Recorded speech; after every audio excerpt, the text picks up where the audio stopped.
On va enchaîner tout de suite avec la prochaine présentation de notre soirée. On va y aller avec... OK.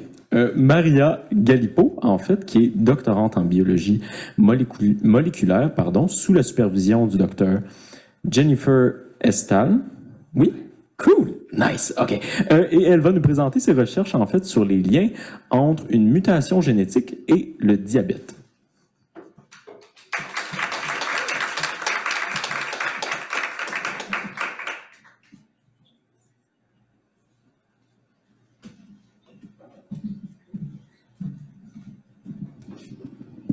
Je suis grande.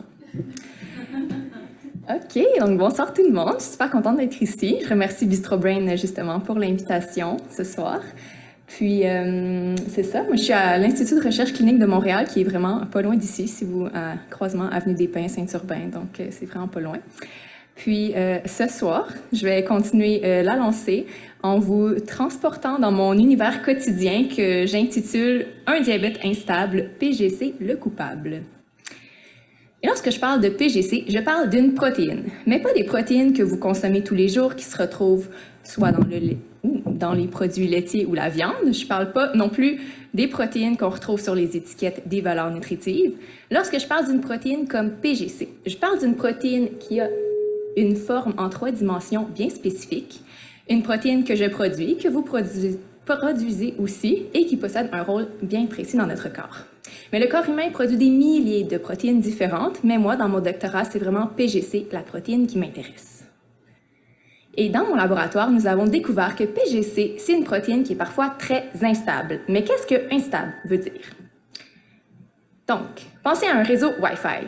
Vous venez de l'installer sur votre téléphone, votre ordinateur, le réseau est super stable, tout fonctionne correctement. Mais arrive un événement, du tonnerre, tempête de neige, l'hiver s'en vient, votre chat a mangé le fil de votre réseau Internet ou vous allez faire une petite balade en forêt et le réseau devient de moins en moins stable jusqu'à finalement couper puis disparaître. Bien, c'est le même principe pour la stabilité de ma protéine PGC. Normalement, la protéine est dans sa forme 3D, très stable, tout va bien. Mais lorsqu'il y a une mutation à un site bien spécifique dans la protéine va devenir de moins en moins stable, jusqu'à finalement ne plus être stable du tout, puis elle disparaît. Et nous avons estimé dans le laboratoire que ça prend environ 45 minutes avant que PGC disparaisse à cause de la mutation. C'est vraiment rapide, 45 minutes pour une protéine. Et lorsque PGC disparaît, eh bien, il ne peut plus effectuer son rôle essentiel dans notre corps, qui est de nous donner de l'énergie. Donc, PGC va surtout être utile lorsqu'on fait de l'exercice pour aider nos muscles pour donner de l'énergie à nos muscles, en fait, soit pour nous aider à nous réchauffer en hiver lorsqu'il fait froid, ou pour nous aider à faire des réserves lorsqu'on fait un jeûne prolongé. Et dans toutes ces conditions, eh bien, c'est des conditions où le corps a un plus grand besoin en énergie. Et justement, PGC, eh bien, on va le retrouver dans les organes qui ont un grand besoin en énergie, comme le cerveau qui doit fonctionner 24 heures sur 24, même chose pour le cœur, le foie, le pancréas et même nos muscles. Mais il y a de plus en plus d'études cliniques qui suggèrent qu'une mutation bien précise dans PGC pourrait nuire à sa fonction qui est justement de nous donner de l'énergie. Étant donné que les glucides et les lipides, ou les gras, qu'on retrouve dans notre alimentation sont 2 grandes sources d'énergie pour nos cellules, on s'est demandé dans le laboratoire si la mutation pourrait avoir un impact sur la façon dont on brûle les graisses versus les glucides après avoir mangé. On a donc collaboré avec le laboratoire du Dr Mefaraj à l'IRCM et Dr Mefaraj est ici avec nous ce soir. On a vraiment la chance, vous avez eu la chance de voir sa présentation juste avant, la première présentation de la soirée. Puis, je la remercie au passage et la félicite pour son excellente présentation. Donc, donc grâce à son équipe, ils ont pu recruter en fait des hommes et des femmes adultes qui sont en surpoids et ils leur ont donné un déjeuner qui était riche en gras et en glucides. Donc, comme un peu l'image que vous voyez à votre droite. Et les résultats suggèrent que les personnes qui sont porteuses de cette mutation vont brûler plus facilement les glucides que les lipides. Qu'est-ce que ça veut dire? Ça veut dire qu'une personne, si je suis porteuse de la mutation, je vais brûler moins les lipides ou les gras. Donc, je vais avoir peut-être tendance à les stocker plus. Donc, je serai plus à risque d'obésité et de problèmes métaboliques comme le diabète. Mais pour l'instant, c'est tout ce qu'on sait. Donc, peut-être une prochaine présentation, vous en saurez plus sur ces détails. Et maintenant, vous devez vous demander, mais c'est quoi finalement cette fameuse mutation que j'arrête pas de parler? Donc, pensez à l'alphabet. C'est composé de 26 lettres de A à Z. Notion bien simple, vous l'avez tous appris à un très jeune âge. En génétique, on a encore plus simplifié cet alphabet en conservant que 4 de ces lettres, le A, le C, le G et le T. Et l'ordre dans lequel ces 4 lettres seront placées, ainsi que... Oh, ça peut marcher? Voilà. L'ordre dans lequel les 4 lettres vont être placées, ainsi que la longueur de la séquence des lettres, vont dicter quelle protéine sera formée. Donc, lorsqu'il y a une mutation, ça arrive qu'il y ait seulement un simple changement de lettres. Donc, ici, vous avez le mot rire et le mot lire. Donc, vous voyez qu'il y a seulement le R et le L qui les différencient. Mais la signification des deux mots, c'est complètement différent. Donc, rire et lire, c'est pas du tout la même action. Et c'est le même principe dans la mutation dans ma protéine PGC. Donc, si vous regardez à gauche, parmi les centaines de séquences de lettres qui composent ma protéine, il y a seulement une lettre qui va être changée pour une autre, soit un G pour un A. Et c'est ça, c'est ce qu'on appelle une mutation, donc un simple changement de lettre. Et parmi les gens dans la salle ici, peut-être que 5 d'entre vous seraient porteurs de cette lettre mutée. Alors qu'ailleurs dans le monde, on retrouve surtout la mutation dans les populations du Pacifique, de l'Eurasie et de l'Amérique centrale, mais on ignore vraiment pourquoi. On sait que les humains ont évolué autant avec la lettre non mutée que la lettre mutée, alors que la plupart des animaux, comme le rat et la souris qu'on utilise en laboratoire, ont conservé seulement la lettre mutée. Mais encore là, on ne sait pas pourquoi. Mais tout ce qu'on sait par rapport à la mutation chez les humains, c'est qu'elle augmente les risques de développer le diabète de type 2. Vous avez probablement déjà entendu parler d'autres types de diabète, diabète de grossesse, diabète de type 1, mais pour le restant de ma présentation, je vais surtout vous expliquer plus en détail qu'est-ce que finalement le diabète de type 2. Maintenant, tout type de diabète, c'est le pancréas qui a la vie dure, malheureusement, et vraiment triste.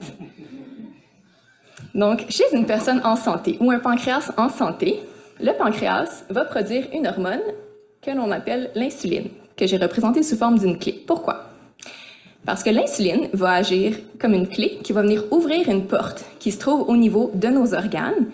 Et grâce à cette porte, le sucre qui circule dans le sang, qui provient de notre alimentation, va pouvoir traverser la porte et aller fournir de l'énergie à nos organes. Et c'est vraiment important de garder la quantité de sucre dans le sang stable, parce que sinon ça peut mener à des maladies comme le diabète de type 2.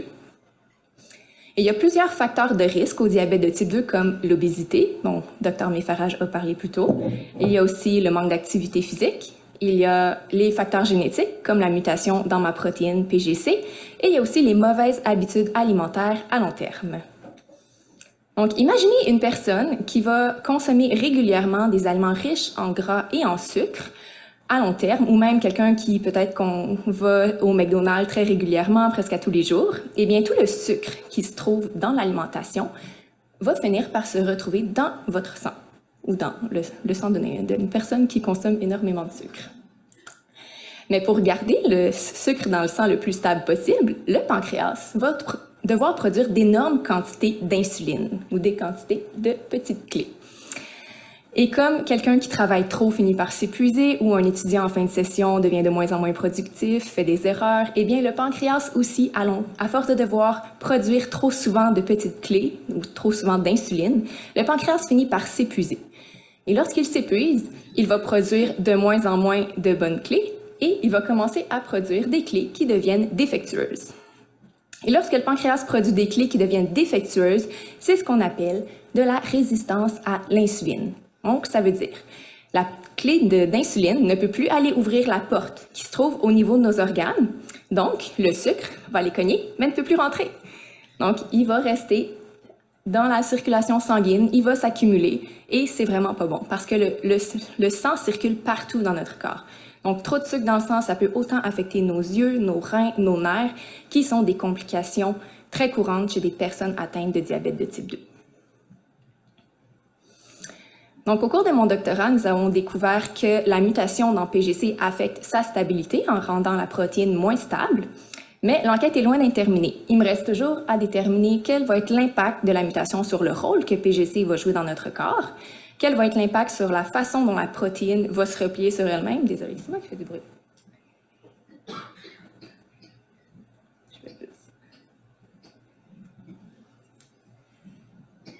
tout va bien. OK, je pourrais expliquer plus tard c'est quoi, mais on va continuer. Oui, il me reste aussi à déterminer quel va être l'impact, dans le fond, de la mutation sur l'interaction que PGC va avoir avec ses amis, les autres protéines. Et évidemment, il me reste aussi à déterminer... Bon, on ne sait toujours pas, en fait, comment et pourquoi la mutation dans PGC mène au diabète de type 2. Et on ne sait pas non plus dans quel organe, finalement, la mutation va avoir un impact plus significatif. Mais pour nous aider à déterminer, en fait, ces deux dernières conclusions, eh bien, dans notre laboratoire, nous avons créé un modèle de souris qui est porteur ou non de la mutation. Donc, si vous vous rappelez, les souris ont seulement la lettre mutée, donc seulement porteuses de la mutation. Donc, on a modifié génétiquement ces souris pour qu'elles soient porteuses ou non de la mutation, et nous leur donnons un régime qui est riche en gras et en sucre pour qu'à long terme, elles développent de l'obésité et le diabète de type 2. Et nous avons aussi la chance d'avoir une autre collaboration avec un labo à l'Université de Colombie-Britannique. Et ce qu'ils ont fait, c'est qu'ils ont obtenu des cellules de la peau d'un donneur qui n'est pas porteur de la mutation. Ils ont modifié ces cellules génétiquement pour qu'elles soient porteuses de la mutation. Donc, on a des cellules qui sont porteuses et non porteuses de la mutation. Et l'avantage de ces cellules, c'est que ce sont des cellules souches. Donc, elles peuvent se transformer en n'importe quel autre type cellulaire, comme des cellules du pancréas ou des cellules du foie.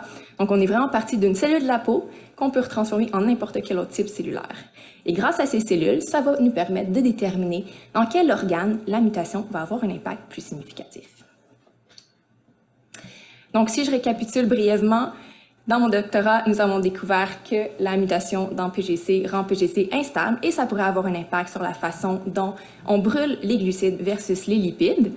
Et notre grand rêve serait évidemment de pouvoir identifier qui parmi la population est porteur ou non de la lettre mutée, si jamais on découvre un traitement qui nous permettrait de soit prévenir ou même traiter le diabète de type 2. Mais avant de trouver ce remède miracle, eh bien, on peut toujours continuer à sensibiliser la population au diabète. Donc, j'espère que hier, vous avez porté votre bleu parce que c'est la journée mondiale, le 14 novembre, c'est la journée mondiale du diabète, la plus grande campagne de sensibilisation et de prévention au diabète dans le monde.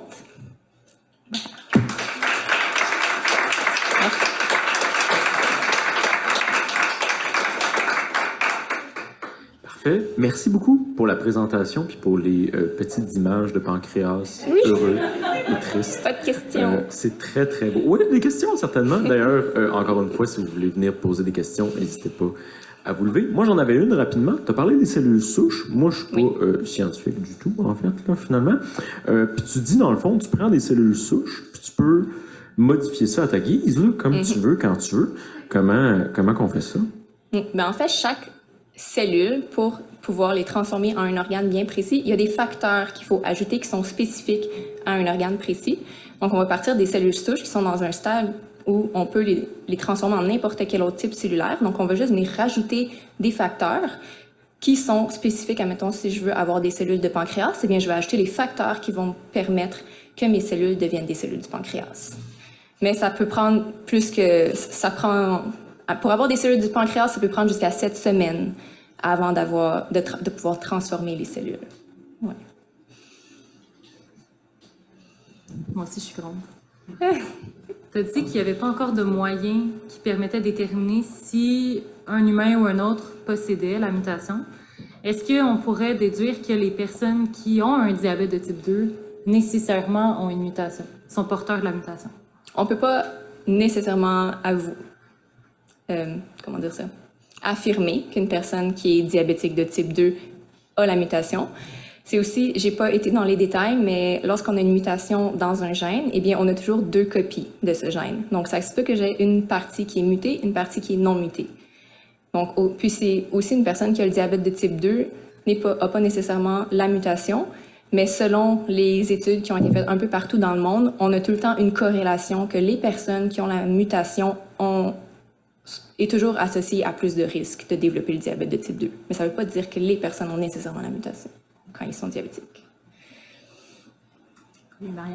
Oui. Ma question, c'est, tu avais l'air de dire que PGC était vraiment impliqué dans tout ce qui est l'énergie, puis l'apport de comment on consomme l'énergie. Mm-hmm. Est-ce que, dans le sens inverse, est-ce que les personnes qui justement ont une meilleure tolérance ou sont plus énergétiques, entre guillemets, ont des niveaux de PGC différents différent? Est-ce que c'est... Bonne question. J'ai toujours trouvé ça très intéressant dans les études. Les personnes qui sont non porteuses de la mutation ont des meilleures performances sportives dans les sports d'endurance.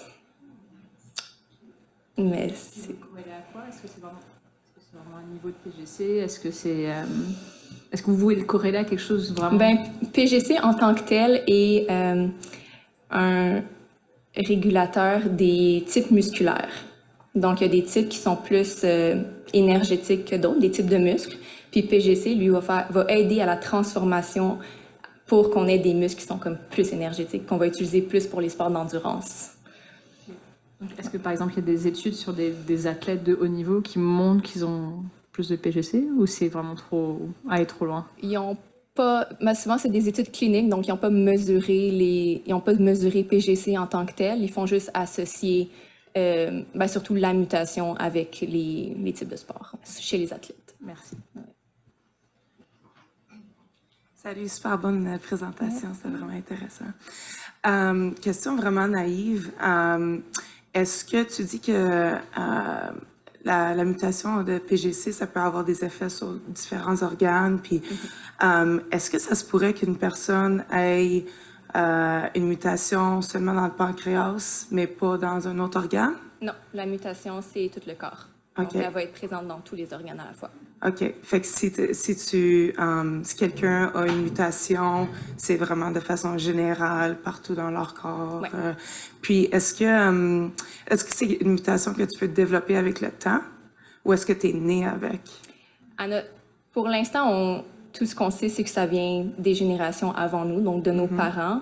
Il n'y a pas d'études qui ont vraiment regardé si ça se développe avec le temps, mais ça suggère que oui, selon l'évolution entre les animaux et les humains, parce que nous, on a conservé les deux, mais alors que les animaux ont plus conservé la version mutée de la protéine. Mais selon les données qu'on a chez les humains avec le brûlage des calories, des glucides versus les lipides, si la lettre mutée brûle plus les lipides, peut-être que c'est pour ça que les animaux brûlent moins, les lipides. Peut-être que les animaux l'ont gardé parce qu'eux doivent hiberner en hiver, donc doivent se faire plus de réserves. Donc, on pense que c'est pour ça que les animaux ont évolué plus avec la version mutée. OK. Mais certains d'entre nous hibernent l'hiver aussi. Oui. Merci beaucoup. Merci. C'est une hypothèse. Allô! La présentation était vraiment bonne. Donc, j'ai une question pour toi. Est-ce que vous savez, en fait, une mutation de PGC, est-ce que ça prédispose, j'imagine que c'est un facteur qui prédispose au développement du diabète de type 2. Est-ce que vous savez, ça se chiffre à combien? Est-ce que ça a été mesuré, ça? Ça se mesure, oui. C'est pas très vulgarisable, par contre, les données qu'ils utilisent, mais il y a un facteur de risque. C'est pas énorme dans les études, dans une des études, parce qu'il n'y a pas toutes les études qui ont regardé à ce facteur précisément, mais il y aura un facteur de 1,34. C'est plus de risque de développer le diabète. Donc, c'est pas énorme, mais il y a un facteur quand même. OK, merci.